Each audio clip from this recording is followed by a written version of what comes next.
Who Answers the Phone in Cabin 13. Scary Story by Listen Lit Hub. Who Answers the Phone in Cabin 13. Chapter Outline. Chapter 1. Desolation Falls. The wind howled a mournful tune through the skeletal branches of the pines, clawing at the rusted roof of Cabin 13. Rain lashed against the warped windows, each drop a tiny, insistent drumbeat against the silence that pressed in from the woods. Inside, Maya huddled closer to the dying embers in the fireplace, her thin jacket offering scant protection against the creeping chill. She hadn't meant to come this far. Her initial plan had been a weekend getaway, a solitary escape from the suffocating city, to breathe in the crisp mountain air, to reconnect with the untamed wilderness she'd only ever experienced through glossy travel brochures. But the brochures hadn't mentioned the oppressive silence, the way the trees seemed to twist and contort in the twilight, or the gnawing unease that had settled in Maya's gut the moment she'd stepped off the beaten path. It was the legend, whispered in hushed tones by the grizzled bartender at the last outpost of civilization, that had drawn her deeper into the woods. Tales of Cabin 13, a place untouched by time, shrouded in secrets both ancient and chilling. Whispers of restless spirits, of shadows that danced just beyond the reach of firelight, of a phone that rang with the pleas of the damned. Foolish curiosity, she chided herself, gnawing on a stale granola bar.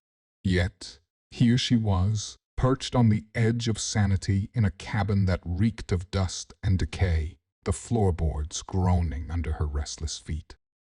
Every creak, every groan seemed to echo with 1,000 unheard voices. The shadows in the corners writhed and danced in the flickering firelight, morphing into grotesque shapes that sent shivers down her spine. Maya forced herself to her feet, her flashlight's beam a frail spear against the encroaching darkness. She had to explore, to satisfy the gnawing itch of curiosity that warred with her primal fear. The cabin was a mausoleum of memories, each cobwebbed corner whispering of lives lived and lost. Faded photographs on the walls, their faces blurred by time, stared down at her with vacant eyes. A dusty rocking chair creaked in the draft, a phantom lullaby echoing in its sway. In the corner, a forgotten gramophone spun its mournful tune, the needle etching invisible scars onto the warped record. And then, the phone. It sat on a rickety table by the window, an incongruously modern black monolith against the backdrop of decay. A single red light pulsed on its base, like a malevolent eye. Maya's breath hitched in her throat, a primal fear urging her to flee. But something, some morbid fascination, kept her rooted to the spot. She reached out, her fingers trembling, and lifted the receiver. Static crackled in her ear, a cacophony of whispers and moans that made her flinch. Then, a voice, faint and distorted, cut through the noise. "Help me," it rasped, the plea laced with raw desperation. "Please, answer the phone." The line went dead. Maya slammed the receiver down, her heart hammering against her ribs. Cabin seemed to press in closer, the air thick with the echo of that unearthly plea. Had she imagined it? Was it just the wind, playing tricks on her overactive mind? No. In the silence that followed, she could have sworn she heard a soft sigh, a whisper of unseen movement just outside the window. The shadows seemed to deepen, tendrils of darkness reaching for her, like grasping hands. Maya stumbled back, fear finally overriding her morbid curiosity. She had to get out of there, now. The woods, for all their foreboding silence, felt safer than the oppressive confines of Cabin 13. With a final glance at the silent phone, its red eye winking malevolently, Maya turned and fled. The wind howled behind her, a chilling chorus urging her on as she plunged back into the heart of the desolate forest, leaving behind the secrets and the sorrows of Cabin 13.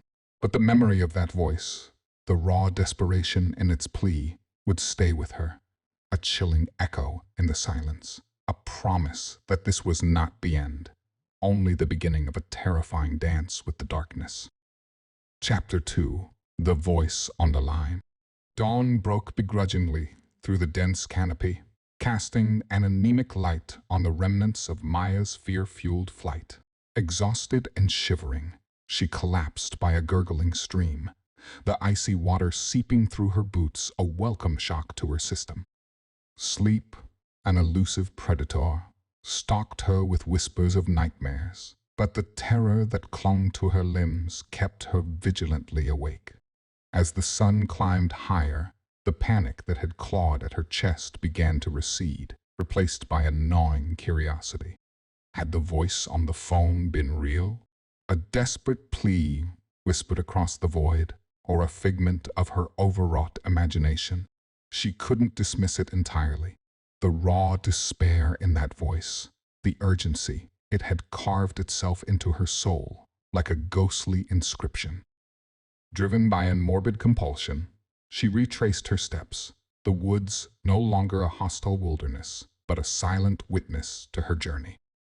With each step, the oppressive gloom of Cabin 13 loomed closer, its chimney spewing a thin plume of smoke like a malevolent sigh. The phone sat where she'd left it, the blinking red light a beacon of unease. Hesitantly, she picked it up. The static was back, a crackling chorus of whispers that seemed to mock her trepidation. Then, the voice. "Are you still there?" It rasped, closer this time, laced with a desperate hope that sent shivers down her spine. "Who are you?" Maya forced the question out, her voice barely a whisper in the silent cabin.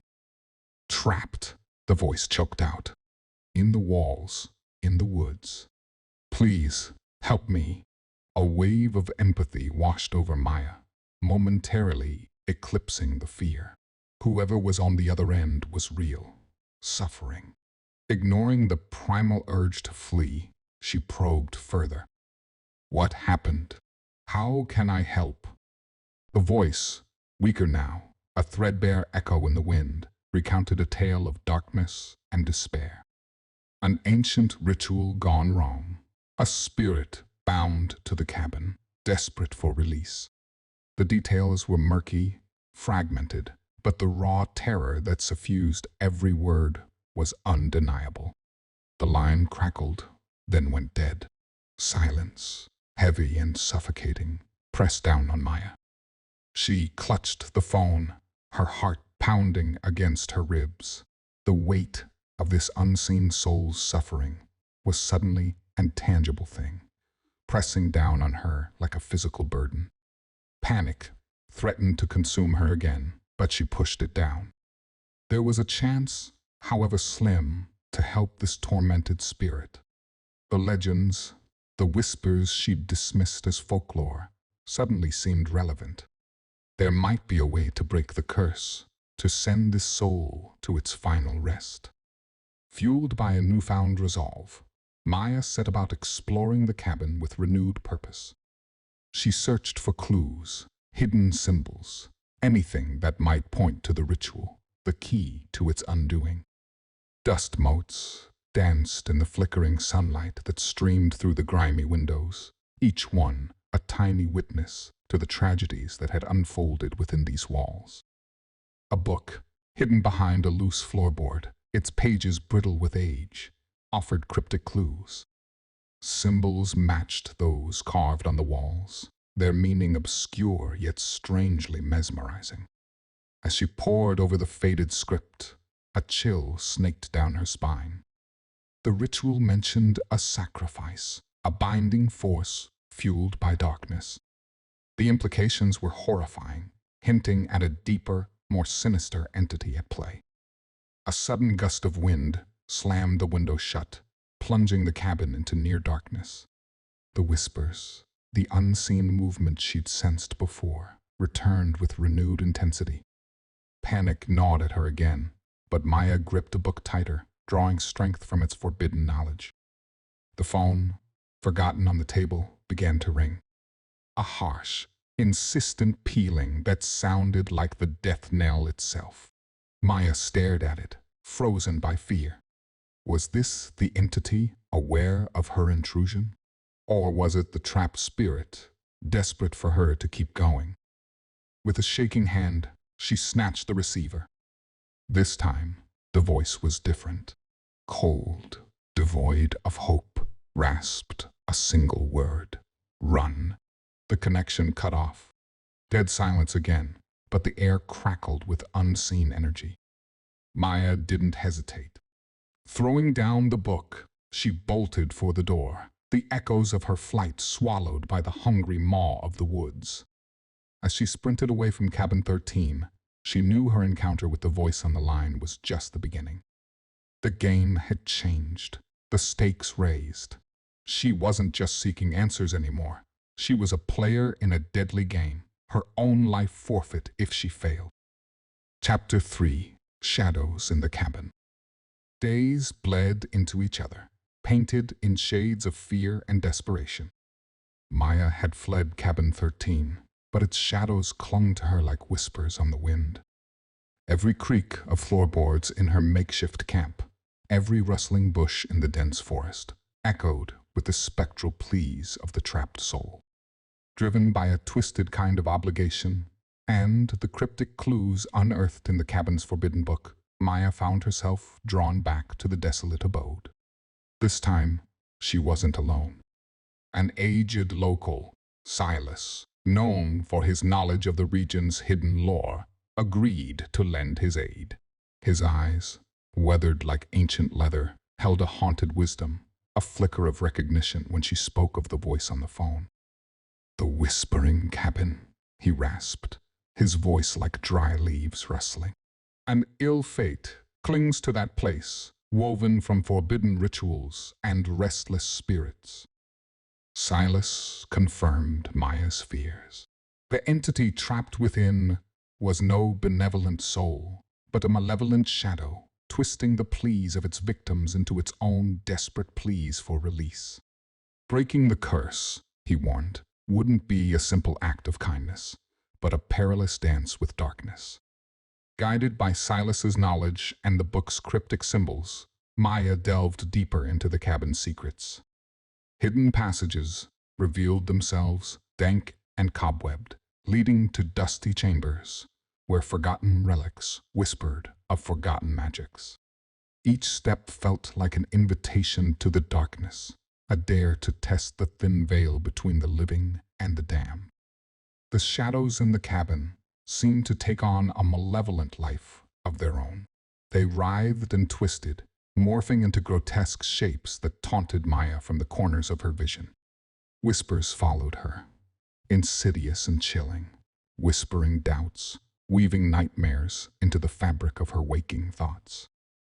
Sleep became a battlefield, haunted by fragmented glimpses of a past ritual, of screaming voices and faces contorted in pain. The voice on the phone became a maddening constant, its pleas morphing from desperation to malice, its promises of help laced with subtle threats. One night, the shadows coalesced into a chilling apparition. A faceless figure, wreathed in mist, stood before her, its eyes two burning embers in the darkness. The book's warnings flared in her mind, the shadow feeding on fear, growing stronger with each scream. With a resolute breath, Maya fought back the rising terror. She wouldn't succumb to its manipulations. Instead, she focused on the whispers, the fragments of memories she'd gleaned from the ritual. There was a key, a symbol, something that could bind the shadow back to its prison. As she faced the spectral form, heart pounding against her ribs, a symbol etched on the cabin's walls came into focus. It mirrored the one in the book, the key to breaking the curse. With trembling hands, she traced its outline on the air, chanting the words from the book's faded pages. The air crackled with raw energy. Cabin groaned, floorboards creaking as if in protest. The shadow writhed, its edges fraying, its form dissolving into tendrils of darkness. A shriek of unfathomable rage echoed through the room before the phantom was swallowed by the symbol she'd drawn, vanishing like smoke in the wind. An unnerving silence descended, broken only by the ragged panting of her own breath. Relief washed over her, tinged with a chilling uncertainty. Was it truly over? Or had she merely poked a sleeping beast, inviting something far worse to take its place? Silas, weathered face grim, emerged from the hidden passage he'd been exploring. His eyes, wide with shock, scanned the room, landing on the flickering symbol Maya had etched. "You've done it, lass," he whispered, his voice laced with an awed trepidation. "But remember, the darkness never truly sleeps. Your victory might be just a lull in the storm." Dawn broke, painting the sky in fiery hues, banishing the shadows that had clung to Maya for days. But as she left the cabin behind, the image of the spectral form burned bright in her mind, a chilling reminder of the darkness she'd glimpsed and the precarious balance she now held. The voice on the phone was silent, for now, but the promise of a reckoning hung heavy in the air, a chilling melody in the whispering wind. Chapter 4. Echoes of Forgotten Sin. The days after the cabin's chilling silence settled were filled with a restless unease. Maya and Silas returned to the village, greeted by worried whispers and fearful glances. Word of their venture to Cabin 13 had spread like wildfire, painting them as either fools or heroes, depending on the teller's taste for gossip. Silas retreated to his secluded cabin, his warnings about the lurking darkness barely audible over the gnawing uncertainty that gnawed at Maya's insides. The silence of the phone was its own brand of terror, a haunting void that amplified the shadows in her dreams and the whispers in the wind. Driven by a morbid curiosity and an unsettling sense of responsibility, Maya delved into the history of the region. Her search led her to dusty archives, yellowed newspapers, and faded oral histories whispered by firelight. The story of Cabin 13 unfolded like a tragic poem, each new detail adding another layer of dread to her growing understanding. The cabin, it turned out, wasn't always a desolate husk. It was once home to the Miller family, a clan steeped in local folklore and rumored to possess an unsettling familiarity with the occult. Their patriarch, Silas's late uncle, was a figure veiled in shadows, his name spoken with a mixture of fear and grudging respect. The details of their downfall were shrouded in ambiguity, fueled by speculation and veiled warnings. A forbidden ritual gone wrong, whispers of ancient powers unleashed, and finally, the chilling silence that descended upon the cabin after that fateful night. Maya pieced together fragments of information, each one like a shard of broken glass, reflecting a fractured image of the past. One fragment stood out, a symbol similar to the one she'd used to banish the shadow, found etched on an old map of the region.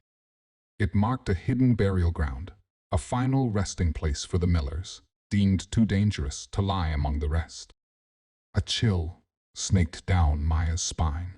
Was the shadow merely an echo of its master, its restless spirit tethered to the family's earthly remains? Fueled by this revelation, Maya sought out Silas.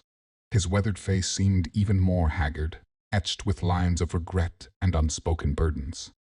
He confirmed her suspicions with a heavy sigh, his voice rough with a lifetime of holding secrets. "My uncle," he rasped, dabbled in things he shouldn't have. He sought power, immortality, things whispered on the wind. The ritual went awry, unleashing something. That's when the silence fell. Silas warned against disturbing the burial ground, but Maya couldn't ignore the pull of responsibility. The shadow might be silent, but she knew it wasn't gone. The whispers in the wind had changed. a subtle shift in their tempo, a darker hue to their melody. Something was brewing, and the silence felt like the calm before a storm. Under the cloak of a moonless night, Maya and Silas ventured into the heart of the whispering woods, guided by the flickering light of a lantern and the chilling knowledge they carried. The path to the burial ground was treacherous, the air thick with an oppressive stillness that made every rustle of leaves sound like a whispered warning. Finally, they found it, a circle of moss-covered stones, each inscribed with the same symbol that haunted Maya's dreams. The air, already heavy, crackled with unseen energy. A primal instinct screamed at her to turn back, but the echoes of the past and the weight of the future drove her onward. They dug, unearthing the decaying coffins of the Miller family. As the last sliver of moonlight illuminated the skeletal remains, a low hiss rose from the earth, the air turning ice cold. The shadows around them danced, swirling into a vortex of darkness that pulsed with an unholy energy. And then a voice. Cold, malevolent, it slithered into Maya's mind, wrapping around her like a serpent. It promised power, immortality. All she had to do was yield.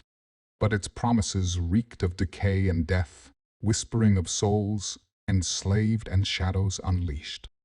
With a trembling resolve, Maya raised the symbol etched on the map, channeling the energy of the past into a shield against the encroaching darkness.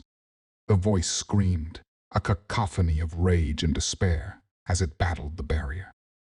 The ground trembled, and the wind howled like a banshee. Silas, eyes wide with terror, urged her to flee, but Maya stood her ground, fueled by a desperate hope and the chilling echo of the trapped voice, the one whose pleas had lured her here in the first place. With a final surge of willpower, Maya pushed the symbol forward, its light blazing like a beacon in the night. The darkness, overwhelmed, recoiled, dissolving into wisps of shadow that melted into the woods. The voice. Chapter 5. Haunting Shadows, Fractured Minds. Dawn broke, its pale fingers pushing aside the remnants of the spectral battle. Maya stood amidst the unearthed stones, legs shaking, ears ringing with the echoes of screams. The woods were silent, the chilling vortex spray a fragile stillness. Had it truly ended? Or was this, too, just a lull in the storm? Silas, shaken but alive. Relief flooded his weathered face, quickly replaced by a grim acceptance. "We've bought ourselves some time, lass," he rasped, his voice hoarse. "But the darkness hasn't been banished, only contained." The return to the village was met with cautious hope and hushed whispers. News of their encounter with the darkness spread like wildfire, each telling adding its own embellishments, blurring the lines between truth and terror. Yet, there was a palpable shift in the atmosphere, a collective sigh of relief mixed with a lingering, uneasy awareness. Days turned into weeks, and the whispers mutated into a low hum of normalcy. But for Maya, the silence of the phone was a deafening reminder. The chilling touch of the shadows, the echo of the malevolent voice, lingered in her nightmares, warping her dreams into landscapes of fear. Sleep became a treacherous refuge, a battleground where the darkness whispered promises of power and release. Slowly, insidiously, it began to twist her perceptions, blurring the lines between reality and her haunted memories. Was the shadow truly gone, or had it taken root within her mind, feasting on her fear and doubt? Nightmares morphed into hallucinations, whispers in the wind turning into accusatory voices. Faces in the crowd morphed into spectral grins, and harmless shadows contorted into monstrous shapes. Maya's grip on reality began to slip, a chilling paranoia gnawing at the edges of her sanity. Seeking solace in Silas's knowledge, she found him withdrawn, haunted by the echoes of his own family's past. He confirmed her fears, speaking of the insidious nature of the darkness, its ability to twist and manipulate the minds of those touched by its power. "Fight it, lass," he rasped, his eyes filled with a haunted understanding. "Hold on to the light, however faint it may seem. Remember why you chose the light, not the darkness." His words were a lifeline, anchoring her amidst the swirling chaos. Maya clung to the echoes of the trapped soul, the one whose pleas had called her to cabin 13. They were a reminder of her purpose, a reason to fight against the darkness gnawing at her from within. She delved into the fragmented memories within her own mind, searching for the spark of clarity, the anchor to pull her back from the brink. The ritual, the symbols, the hidden connections, they held the key, not just to her sanity, but to a potential defense against the darkness. Days bled into nights, fueled by coffee and desperation. Maya pored over Silas's cryptic warnings, the dusty symbols in the book from the cabin, and the faded maps of the region. A web of connections began to take shape, hinting at a deeper understanding of the forces at play. The darkness, she realized, wasn't just an entity. It was a manipulation of natural energies, a perversion of ancient powers. And within that web, she glimpsed a flicker of hope, a way to sever the connection, to banish the darkness, not just from herself, but from the very land it sought to corrupt. But time was running out. The whispers in her mind were growing louder, the shadows dancing at the edges of her vision. She had to act before the darkness consumed her, before it unleashed its full wrath upon the world. Chapter 6: Confrontation and Resolution. The wind howled, a mournful dirge, as Maya stood before the circle of stones, the ancient symbols glowing faintly in the twilight. Days of feverish preparation had brought her here, to the heart of the Whispering Woods, where she would face the darkness once and for all. Clutching the weathered book from the cabin, Maya began to chant, her voice rising above the mournful wind. The symbols responded, pulsing with an ethereal light that banished the encroaching shadows. The air crackled with energy, a tangible hum of power against the malevolent entity she knew lurked nearby. The ground trembled, roots writhing like skeletal fingers beneath the earth. A vortex of darkness materialized in the center of the circle, tendrils of shadow lashing out like living serpents. A chilling voice, a cacophony of whispers and screams, echoed through the woods, wrapping around Maya's mind in a suffocating embrace. "Foolish mortal," it screeched, "you cannot defy me. I am the darkness, the shadow that binds, the whisper that consumes." But Maya stood firm, her voice unwavering, as she channeled the memories, the fragments of understanding gleaned from her haunted nightmares. "You are not darkness," she declared, her words echoing with newfound power. "You are a perversion, a mockery of nature's balance. I break your hold, sever your connection." With a final surge of willpower, Maya cast the symbol etched in the book, the key to breaking the curse, into the vortex. The air erupted in a blinding flash of light, the ground itself convulsing in response.